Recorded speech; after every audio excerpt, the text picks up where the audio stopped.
한 3명 정도만 서 있으면 사람들은 궁금해서 계속 쳐다봐요. 마케팅의 3회 법칙, 새로운 고객 유입을 늘리기 위해서 카페를 오픈할 때도 고객을 변경을 해줄 수 있어야 매출도 상승될 수 있고 새로운 고객층을 다시 유입시킬 수 있고, 안 그러면 기존대로 똑같이 대부분들 보면 커피를 몇 잔 팔아야 그 매출을 올릴 수 있는 거야, 100만 원을 팔아야 되면 1000잔 팔아야 되는 거 아니야? 이렇게 생각들을 하신단 말이에요. 매장에서만 운영을 하다 보면 트렌드를 어떻게 따라가야 되는지, 어떤 아이템들이 내 주변과 경쟁했을 때 우위에 설 수 있는지를 판단을 못하고 고립되어 있는 경우들이 많은 것 같아요. 호불호는 분명히 다 있을 수 있다고 생각하지만 저희는 보편적으로 저가 중에서는 우리가 제일 낫다. 안 되신 분들이 고집을 부리시면 안 됐음에도 불구하고 얘기해주는 대로 가는 게 아니라 기존 스타일을 따라가시는 분들이 있는데, 커피를 이해하지 못하신 상태에서 나는 조작 방법과 레시피를 똑같이 했다라면 이거 원래 그런 거예요, 저 똑같이 나갔어요, 이렇게 멘트가 나가니까 그러면은 손님들한테 오는 피드백은 달라질 수 있다는 거죠. 어찌 보면 이런 도로가에 커피숍이 있으면 잘 될 거라고 생각들을 하시지만 실제로는 지나가는 유동일 수 있어요. 새로운 고객이 유입될 수 있게끔 마케팅 활동도 하고 메뉴 구성도 그렇게 바꿔나가서 좀 변화시켜줘야 된다. 이게 지금의 트렌드인 것 같고 장사하는 법인 것 같아요. 너무 맛있어요. 아주 대박날 것 같습니다. 화이팅! 이번에 저희 브랜드로 오픈한 매장인데, 석촌역이라는 송파에 있는 상권인데요, 속리단길에서 대로변으로 하나 건너와서 주거단지 상가들 조그맣게 있는 곳이라 보시면 될 것 같습니다. 이번에 오픈한 데는 매장도 작지만 16년 동안 개인 카페로 운영하시던 분이 저희 브랜드로 변경을 하신 케이스입니다. 매장에서만 운영을 하다 보면 실질적으로 판매하는 것만 판매를 하고 있지, 요즘에 어떤 게 유행을 하는지, 어떤 아이템들이 내 주변과 경쟁했을 때 우위에 설 수 있는지를 판단을 좀 못하고 고립되어 있는 경우들이 많은 것 같아요. 나름의 열심히는 너무 잘하시고 단골 관리도 잘하셨고 하지만 맛에 있어서나 트렌드에 있어서나 내가 어떻게 디벨롭 해야 될지를 모르시다가 저희 브랜드를 보시고 이번 기회에 변경을 해보겠다 하셔서 최소한의 비용으로 리모델링을 진행한 그런 매장입니다. 푸르파파를 선택한 이유가 있을까요? 저의 영상을 보고 신뢰가 좀 갔다고 얘기를 하셨던 것 같고, 만나서 지금의 단점과 푸르파파로 변경을 했을 때 어떻게 발전될 수 있고 디벨롭이 될 수 있는지에 대해서 제가 설명을 조금 해드렸고, 예산 범위에 맞춰서 어떻게 인테리어를 할지, 집기를 어떻게 추가를 할지, 바의 동선을 어떻게 변화를 시킬지에 대해서 고민을 나누고 솔루션을 드렸던 것 같아요. 생각보다 안 되신 분들이 고집을 부리시면 안 됐음에도 불구하고 얘기해주는 대로 가는 게 아니라 기존 스타일을 몸에 익숙한 대로 따라가시는 분들이 있는데, 여기 점주님들은 온전히 저희가 하겠다고 하는 방향대로 잘 따라와 주셨어요. 그래서 지금 굉장히 잘 되고 있고, 기존 대비 지금 매출도 2배 이상 상승한 걸로 보여지고 있어요. 카페 사장 입장에서 완전 땡큐였겠네요. 그거는 지켜보긴 해야 되겠지만 굉장히 많이 변화됐고, 인테리어라든지 조명도 그렇고 올드하고 이러다 보니까 어르신들 공방에서 모여서 이렇게 노시는 분위기, 쌍화차만 먹어야 될 것 같고 이런 느낌이었는데, 지금은 저희가 인테리어도 변화하고 메뉴군도 바꿔주고 하다 보니까 젊은 층들이 많이 다시 오기 시작했다. 한번 가보시죠.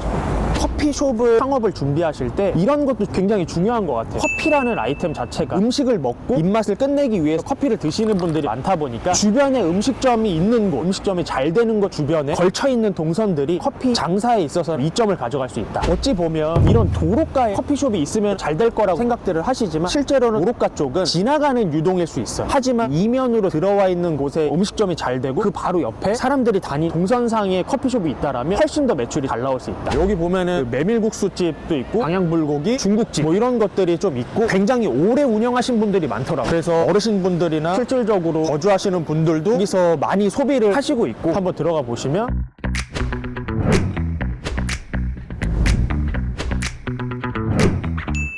커피 맛은 날씨에 따라서도 변동이 될 수가 있더라고요. 습한 날과 건조한 날에 조금 다르고 겨울과 여름의 차이는 있는 것 같아요. 근데 그거를 엄청나게 느끼진 못하지만 그래도 어떨 때 좀 더 쓰게 느껴질 때 있고 좀 더 밍밍하게 느껴질 때가 있는데, 그럴 때 손님들이 내가 먹던 거랑 맛이 달라요 이렇게 얘기가 나왔을 때 점주분들이 그거를 고절을 해주실 수 있어야 되는데, 이 원두를 이해하지 못하고 커피를 이해하지 못하신 상태에서 조작 방법과 레시피를 똑같이 했다라면 이거 원래 그런 거예요, 저 똑같이 나갔어요, 이렇게 멘트가 나가니까 그러면은 손님들한테 오는 피드백은 달라질 수 있다는 거죠. 거기서 장사가 결정되는 건데 그것들을 저희 교육을 더 시켜드리고 있는 편입니다. 재료도 중요하잖아요. 재료가 제일 중요하죠. 결국에는 커피도 음식이잖아요. 그러다 보니까 원두의 질이 저는 중요하다고 생각하고, 그 원두를 가지고 어떻게 볶느냐가 제일 중요하다고 생각해. 저희도 커피업 오래 했잖아요. 그러다 보니까 주변에 로스팅 챔피언도 있고 바리스타 대회 나가서 상 받으신 분들도 있고, 원두 공장을 지금 한 14년째 운영을 하고 있다 보니까 거기에서 저희가 여러 가지 원두들을 테스트를 해보면서 원가를 줄이면 먹으면서 맛을 낼 수 있는 최적의 조건을 연구 개발을 해서 동일 가격 대비해서는 최상이지 않나.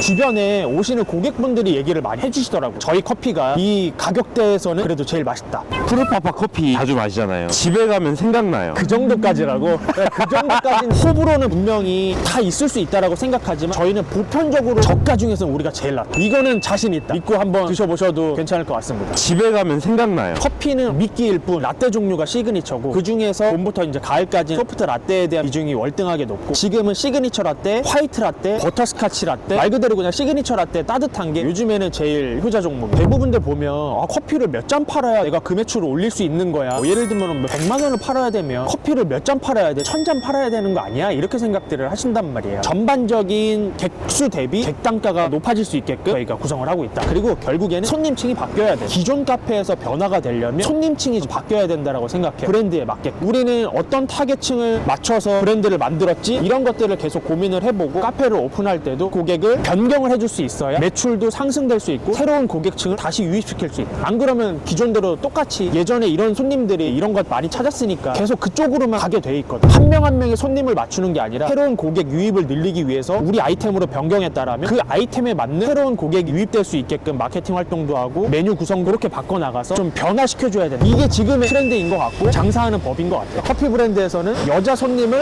얼마나 유치를 많이 하느냐가 매출에 큰 영향을 준다. 왜?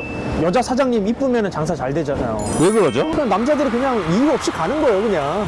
이거 뭐 좋은 거지 뭐. 왜 가는지도 몰라. 그래서 작은 매장일수록 너무 빽빽하게 자리를 채우지 마시고 그냥 돌아가게끔, 여기 맨날 자리 없어서 못 먹어, 이렇게 소문이 나게끔 만드시는 게 장사에 있어서는 훨씬 더 이점이다. 그리고 이렇게 매장 앞에 아무도 없는 것보다 한 3명 정도만 서 있으면 사람들은 궁금해서 계속 쳐다봐요. 마케팅의 3회 법칙이라고 있거든. 1명, 2명이 같은 행동을 했을 때 사람들은 그거를 그냥 뭐 하고 있지라고 하고 그냥 지나가는데, 3명 이상이 동일한 행동을 했을 때는 나도 그걸 해보고 싶다라는 생각이 든다고 하더라고요. 그래서 앞에 3명 이상 정도 서 있거나 뭔가를 들고 있거나 이렇게만 만들 수 있으면 안쪽에는 무조건 사람을 채울 수 있고 궁금해서라도 한 번쯤 오게끔 만들 수 있다. 그러니 이런 골목에 있는 데라든지 아니면 유동이 있는 데는 그래서 테이크아웃 부스를 빼는 게, 키오스크를 눌러놓고 기다리더라도 그 기다림이 왠지 지나가는 사람들을 봤을 때는 저기 매장 장사가 잘 되네, 이렇게 느끼는 효과가 있기 때문에 가성비를 가져간 브랜드들이 요즘에 외부 쪽으로 테이크아웃 부스를 빼고 운영을 하는 것도 있고, 편의성도 있고. 대면하고 싶지 않아 하시는 분들도 어느 정도 있더라고요. 내가 찾아가서 좀 알아봐주고 같이 이렇게 사장님하고도 친분을 유지하고 싶은 분들도 있지만, 한편으로는 그냥 아예 내가 대면하지 않고 그냥 커피만 받아가고 싶어 하시는 분들도 분명히 있더라. 그런 것들이 적용이 된 것이 지금의 가성비 커피 체인들의 테이크아웃 문화가 되지 않았나. 그것들이 장사에 영향을 주고 매출에 영향을 주고 있다, 이렇게 보고 있습니다. 장사가 잘 되기 시작하면 기다리는 시간을 어떻게 하면 줄여줄 수 있을까, 내가 어떻게 하면 작업 속도를 빨리 할 수 있을까에 대한 고민들을 해보시면 좋을 것 같아요. 개인 카페로 16년 하시던 것보다는 훨씬 괜찮으신가요? 네네, 일단은 손님이 많이 오니까 장사하는 사람들 중에는 최고로 치는 게 손님 많이 오시는 거죠. 그렇죠. 네. 손님이 많이 오고 그거를 잘만 유지를 하면 실질적으로 수익은 훨씬 더 좋아질 수밖에 없는 거고, 일단 뭐 고정비가 뭐 높아지거나 이런 게 아니라 기존